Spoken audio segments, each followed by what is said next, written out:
Sedikit kita akan membicarakan pada majelis kali ini tentang beliau Al-Habib Abdullah bin Alwi Al-Haddad, agar kita bertambah dalam mengenali sosok beliau, tambah cinta kepada beliau dan bisa meneladani akhlak beliau, ilmu beliau dan perangai yang Allah Subhanahu wa taala berikan kepada sosok beliau.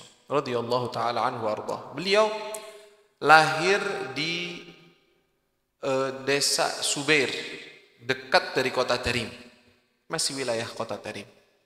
Beliau lahir di tahun 1044 Hijriah. 1044 Hijriah. Dan wafatnya 1132 Hijriah. Berarti usia beliau 88 tahun.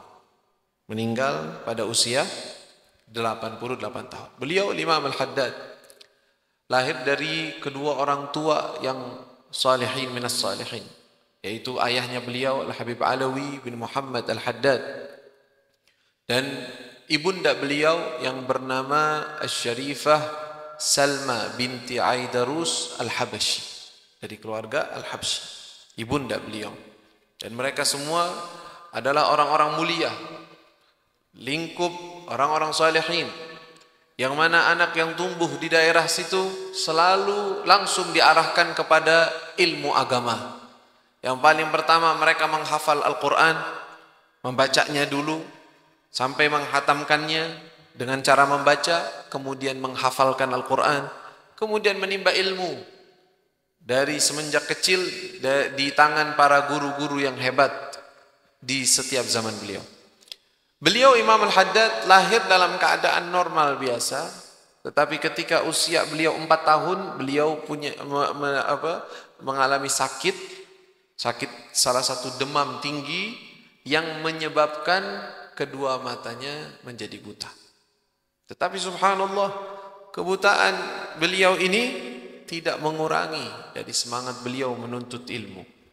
Dan juga malah digantikan oleh Allah Subhanahu wa taala dengan pandangan basirah, mata hati yang terbuka yang luar biasa. Beliau dari semenjak kecil, berkata ayahnya tentang beliau, kata beliau, saya tidak pernah kerepotan dalam mendidik anakku Abdullah, karena beliau dari kecil Allah Subhanahu wa taala telah jadikan kecintaan terhadap ibadah, cinta terhadap ilmu, cinta untuk memperbaiki diri dan menjadi orang yang baik, itu sudah ada dalam bawaannya.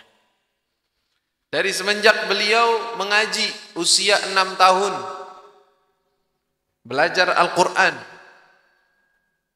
beliau menceritakan sendiri, katanya ketika saya masih belajar Quran, saya pergi dengan teman saya, itu dalam perjalanan kami terkadang jalan lebih awal untuk berhenti di beberapa masjid seperti Masjid Ba'alawi dan yang lainnya, masjid-masjid yang klasik dan kuno di sana yang memang dihormati di sana. Beliau salat di waktu duha sampai 100 rakaat. Salat sunnah. Bahkan kadang-kadang sampai 200 rakaat. Itu masih kecil. Jibillah atau suatu bawaan dari hatinya ingin mendekat kepada Allah Subhanahu wa taala. Anugerah daripada anugerah Allah Subhanahu wa taala. Beliau menimba ilmu dari para ulama. Tentunya sedikit banyaknya pasti ada repotnya yang namanya orang tidak membaca. Tetapi itu semua tidak menghalangi beliau untuk menimba ilmu. Beliau mendapatkan kawan, teman-teman yang sejalan, yang membantu beliau, yang suka dengan ilmu agama Allah Subhanahu wa taala. Beliau mutala'ah, belajar bersama mereka sampai diceritakan salah satu teman sejati beliau yang bernama Al-Habib Ali bin Abdullah Al-Aidarus, yang beliau akhirnya wafatnya di negeri India karena beliau berhijrah ke sana dan berdakwah di sana. Ali bin Abdullah Al-Aidarus, beliau adalah kawan dekat daripada Al-Habib Abdullah Al-Haddad. Dan beliau mengatakan, kami dengan Sayyid Ali bin Abdullah Al-Aidarus itu sering melewati malam yang begitu panjang yang kita habiskan dalam mutala'atil kutubut tawilah, membaca kitab-kitab yang besar. Baca kitab ini, hatam kita baca kitab ini, hatam kita baca kitab ini. Mutala'ah dalam ilmu fikih, mutala'ah dalam ilmu hadis, mutala'ah dalam ilmu tasawuf, mereka membacanya sambil mendengarkannya, sambil saling berdiskusi dalam hal tersebut, melewatkan malam yang panjang. Salah satunya teman sejati beliau juga, yaitu Al-Habib Ahmad bin Umar Al-Hinduan. Dan banyak beberapa kawan-kawan beliau, sezaman beliau, yang memang ulama besar juga setelahnya, dan di zaman tersebut menjadi ulama yang besar. Habib Abdullah bin Alwi Al-Haddad adalah sosok yang istimewa, yang Allah Subhanahu wa taala jadikan beliau sosok yang berbeda, memiliki karisma yang luar biasa. Dan beliau ketika pergi untuk menunaikan haji di usia beliau yang masih kisaran 30 tahunan, entah 35 atau 36 atau sekitar segitu, beliau pergi haji, sedangkan di sana banyak ulama, banyak orang-orang hebat, tetapi beliau Allah tampakkan, Allah perlihatkan kepada para ulama yang ada di sana tentang kehebatan dan kebesaran beliau.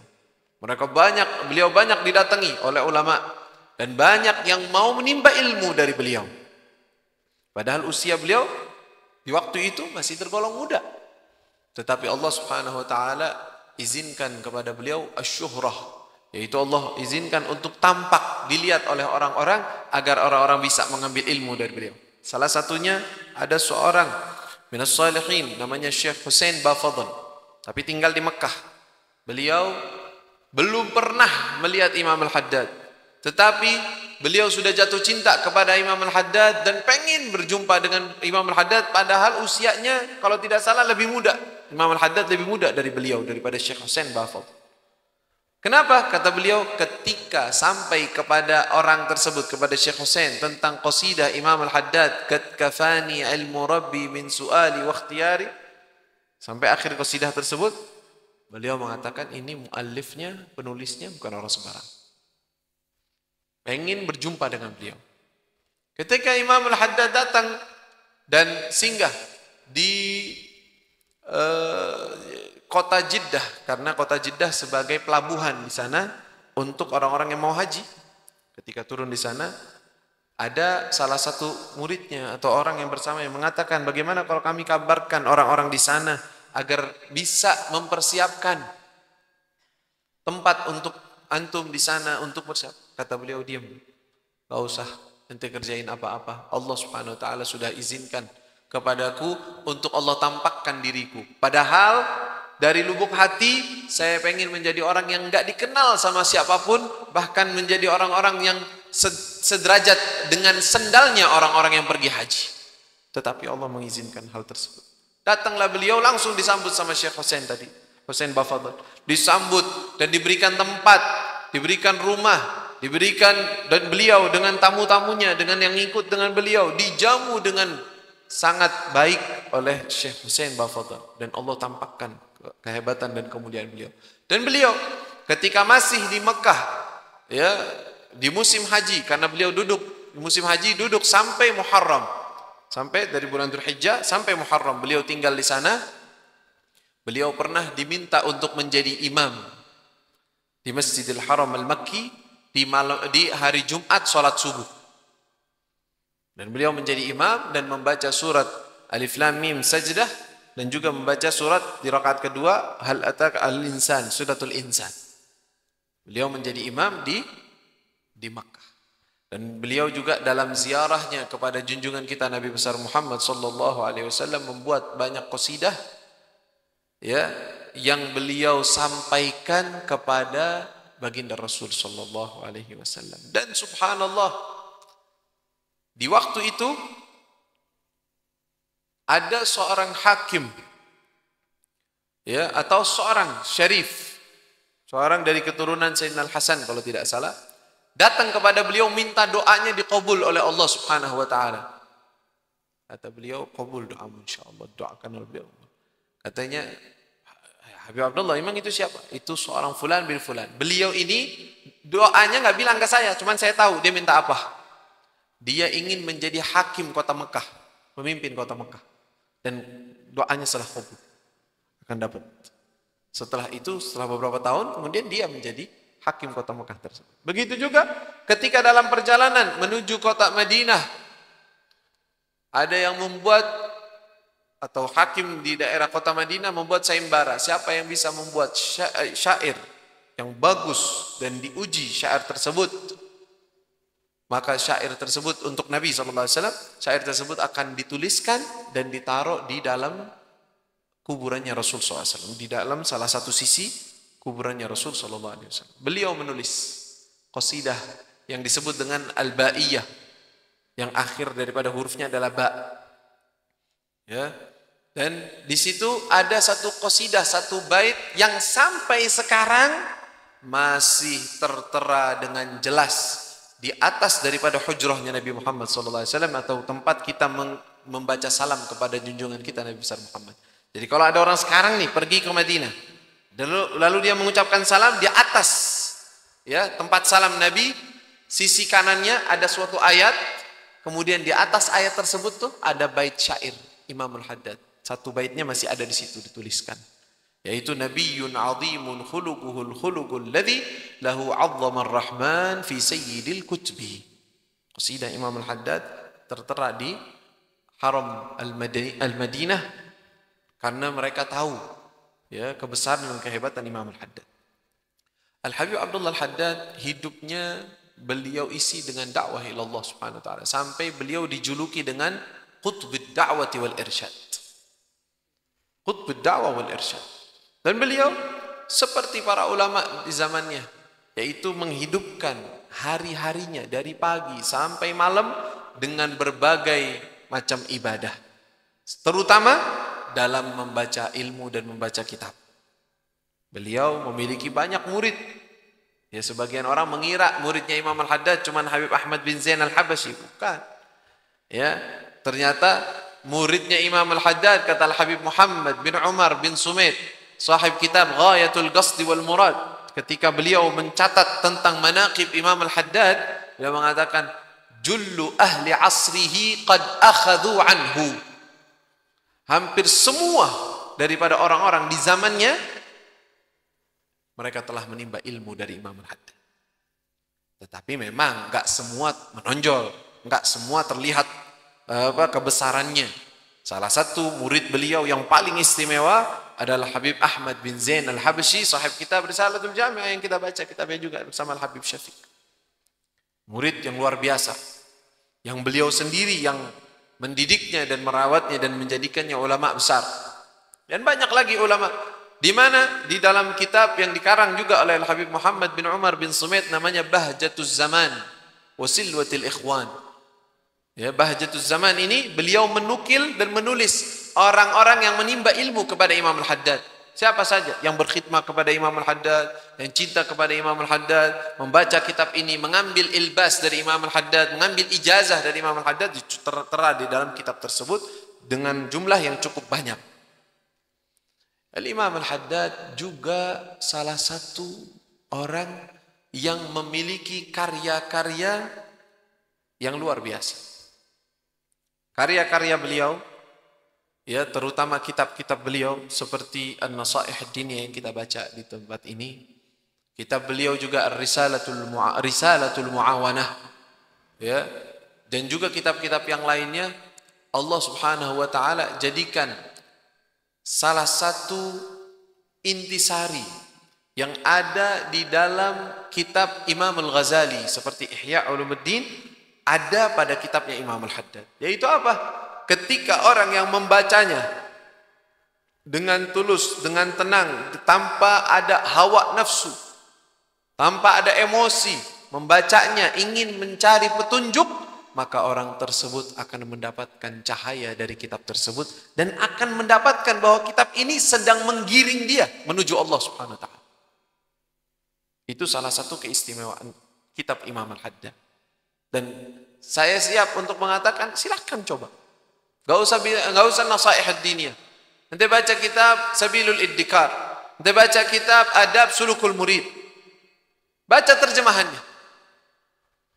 Dengan niat yang baik, ingin mencari petunjuk, baca. Dan engkau akan merasakan sepertinya Imam Al-Haddad sedang membimbing engkau di jalan Allah Subhanahu wa taala. sedang menggiring engkau untuk menuju kepada kedekatan kepada Allah Subhanahu wa taala. Itu adalah salah satu keistimewaan kitab-kitab Imam Al-Haddad. Jadi kita salah satu nih amalan kita nih, kalau bisa koleksi kitab Imam Al-Haddad, silahkan beli. Dan alhamdulillah kitab Imam Al-Haddad yang versi bahasa Arabnya ada, yang versi terjemahannya juga banyak. Banyak yang telah menerjemahkannya, dan banyak juga pengajian-pengajian yang membahas kitab-kitabnya. Kitab Risalatul Mu'awanah, kitab Adab Sulukul Murid, kitab Nasaih Diniyah adalah salah satu kitab yang paling tersohor di seluruh dunia. Bukan saya bilang di Indonesia saja, bahkan di seluruh dunia. Dan kitab beliau telah diterjemahkan ke bahasa Perancis, ke bahasa Inggris, bahasa-bahasa yang lainnya. Dan setiap orang yang membaca kitab tersebut, subhanallah, mendapatkan petunjuk, mendapatkan hidayah. Bahkan banyak dari kawan-kawan kami, dari teman-teman, dan bahkan pribadi, ketika mengalami suatu sumpel atau obatnya ente ambil kitab Imam Al-Haddad, baca aja. Bahkan buka aja begitu. Subhanallah, dari membaca kitab Imam Al-Haddad mendapatkan kecerahan hati, mendapatkan petunjuk, mendapatkan ketenangan. Dan ini adalah rahasia dari Allah Subhanahu wa taala, bukan dibuat-buat. Orang kalau ngarang doang gampang. Berapa banyak penulis? Berapa banyak orang telah menulis tentang tasawuf, tentang nasihat, tentang ibadah, tentang hal yang banyak. Tetapi memiliki suatu ungkapan yang bisa mempengaruhi orang yang membacanya dan merubah cara pikirnya, merubah akalnya, merubah pikirannya menjadi terang, menjadi cinta kepada Allah dan Rasul, itu nggak gampang. Dan itu bukan sembarangan. Ini ya, karena itu beliau dijuluki dengan Al-Haddad. Al-Haddad kalau dalam bahasa Arab pandai besi. Bukan beliau pertama yang dinamakan atau dijuluki Al-Haddad, tetapi para ulama mengatakan ini Imam Al-Haddad benar-benar Haddadul Qulub. Pandai besi, tetapi pandai besinya hati. Hati yang keras, hati yang belok bisa diluruskan oleh beliau radhiyallahu taala anhu wa ardhah. Dan beliau memiliki akhlak yang luas karena mewarisi Nabi Muhammad sallallahu alaihi wasallam. Dan beliau juga dalam tahadduts bin ni'mah. Apa arti tahadduts bin ni'mah? Ketika Allah memberikan kepada seorang nikmat, maka ada waktunya di mana mereka diizinkan untuk mengungkapkan nikmat tersebut agar orang-orang mendapatkan keberkahan. Ya, beliau mengungkapkan salah satu nikmat yang Allah berikan kepada beliau, kata beliau, wali min Rasulillah jaddi inayatun. Ya, wa irthun wa itharu. Beliau mengatakan, saya ini memiliki atau mendapatkan perhatian khusus dari kakekku Nabi Muhammad sallallahu alaihi wasallam.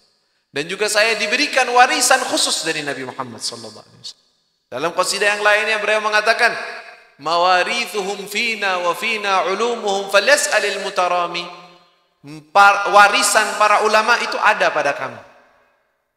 Dan apa yang diturunkan oleh mereka ada pada kami. Silahkan siapa orang yang ingin mengambil dan menimba daripada warisan tersebut, silahkan. Dengan datang, dengan tulus, maka akan mendapatkan semua kebaikan.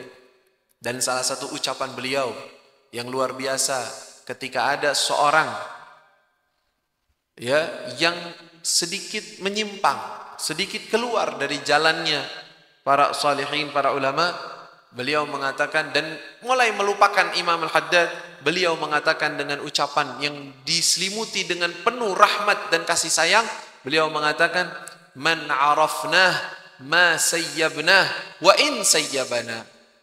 Siapa orang yang sudah kami kenal, kata Imam Al-Haddad, maka kami tidak akan meninggalkannya, walaupun orang tersebut meninggalkan kami dan melupakan kami. Itu bentuk kasih sayang beliau, rahmat yang besar yang ada pada hati mereka, yang mereka warisi dari baginda Rasulullah sallallahu alaihi wasallam. Kita ambil pelajaran dari Imam Al-Haddad, kita menimba ilmu dari beliau, dari kitab-kitab beliau. Maka saran saya dan juga nasihat untuk diri saya dan kepada antum semua untuk mentelaah kitab tersebut. Bisa dibaca dengan guru, seorang yang mengerti, baca. Tidak bisa, setidaknya beli terjemahannya, sedikit demi sedikit engkau mutalaah, baca. Kitab An-Nasaih Diniyah, koleksi bikin punya, walaupun bahasa Indonesia. Enggak apa-apa. Kitab Risalatul Mu'awanah punya, walaupun bahasa Indonesia. Beli, baca, dan engkau akan melihat bagaimana kitab-kitab tersebut seperti membimbingmu menuju Allah Subhanahu wa taala, menyadarkanmu, membuatmu lupa terhadap dunia, menginginkan akhirat, ingin taubat, ingin kembali kepada Allah, dan itu anugerah dari Allah Subhanahu wa taala. Mudah-mudahan Allah Subhanahu wa taala menjadikan kita orang-orang yang bisa meneladani Imam Al-Haddad, bisa ikut di jalan beliau, dan juga bisa masuk ke dalam rombongan besar beliau bersama para ulama dan para salafun salihin. Amin ya rabbal alamin. Amin ya rabbal alamin. Hadza minni wa lakum. Assalamualaikum warahmatullahi wabarakatuh.